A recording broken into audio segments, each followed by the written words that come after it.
Di episode kali ini, kita akan menyelami sebuah kisah luar biasa dari masa lampau, sebuah cerita fakta sejarah yang penuh makna dan tak banyak diketahui dengan judul Mengapa Baghdad dulunya kota termahal di dunia, fakta ekonomi dan kekayaan Baghdad saat puncak kejayaannya di era Abbasiyah. Pernahkah kamu membayangkan kota yang lebih mahal dari emas, lebih megah dari Roma, lebih cemerlang dari Paris? Inilah Baghdad di puncak Abbasiyah, poros dunia pengetahuan dan kekayaan.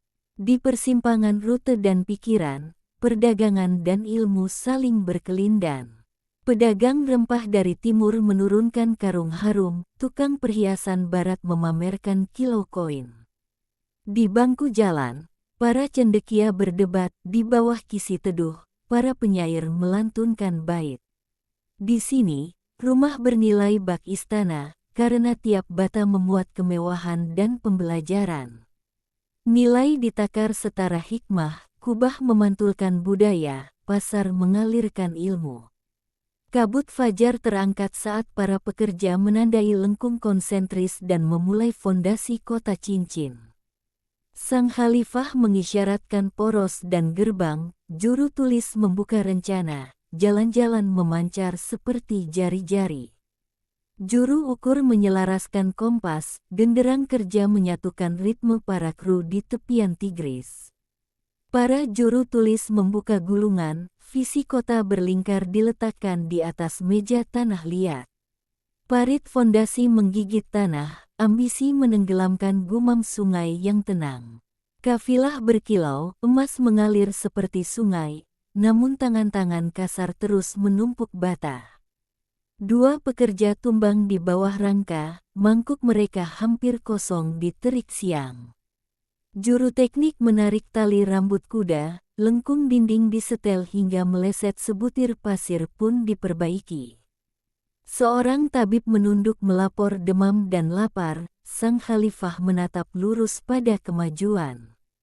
Ia memerintahkan lebih banyak kiriman, roti, dan bata, janji yang kalah cepat dari matahari. 4 tahun berlalu, senja meniup terompet ketika gerbang raksasa berayun terbuka. Cahaya obor mengusap dinding, kota baru berkilau antara bayang dan emas. Dua pekerja lusuh menatap bangga dan pilu ketika para bangsawan melintas berkuda. Sang Khalifah menakar Madinat Assalam, kemilau mahkota turban memantulkan api. Bisik-bisik tentang utang kelaparan merayap di balik sorak, kejayaan bertepi pertanda. Di bawah Iwan tinggi, Al-Mansur menilai limpahan kekayaan yang mengalir ke Baghdad. Para juru tulis menghitung upeti, utusan meletakkan gulungan berita kafilah dari 4 penjuru. Ia beralih ke balkon, kemegahan berkilau, namun benih kerawanan terasa. Arsitek membentang rencana, wazir berbisik soal harga tanah yang melonjak gila. Mata Al-Mansur mengeras, kemakmuran menggetarkan kota seperti genderang yang siap meletus. Menyamar di kolonade pasar, Al-Mansur menyaksikan lautan harga dan seruan pedagang. Kain sutra runtuh berkilau, tiap lembar dinilai seperti unta, kuat dan bernilai. Ia berbelok ke lorong sunyi menuju aneks rumah hikmah, riuh pasar mereda. Di ruang terbuka, para sarjana menekuni naskah, huruf Yunani lahir kembali dalam Arab. Di rak katalog, ia berhenti, Baghdad menghembuskan perak, lalu mengembuskan ilmu. Ia menaiki menara saat senja memudar, kubah dan menara terukir emas di langit nila. Ia menatap kota tak terkalahkan, pasar meraung, perpustakaan menyala, istana berkilau. Namun di sela azan, ia merasakan timbangan miring, iri berkumpul, lengah mengintai.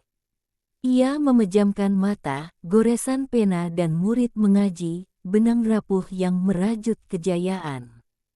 Ketika ia membuka mata, cahaya kota memanjang, bayang-bayangnya kian pekat.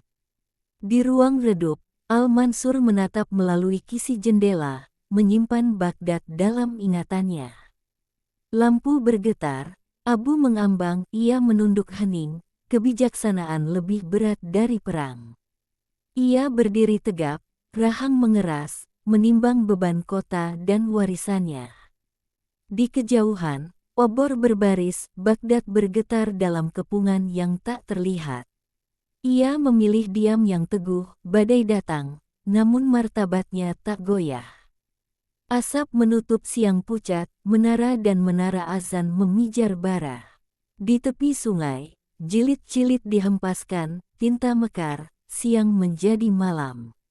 Dari galeri yang retak, ia menyaksikan rak runtuh dan mosaik pecah.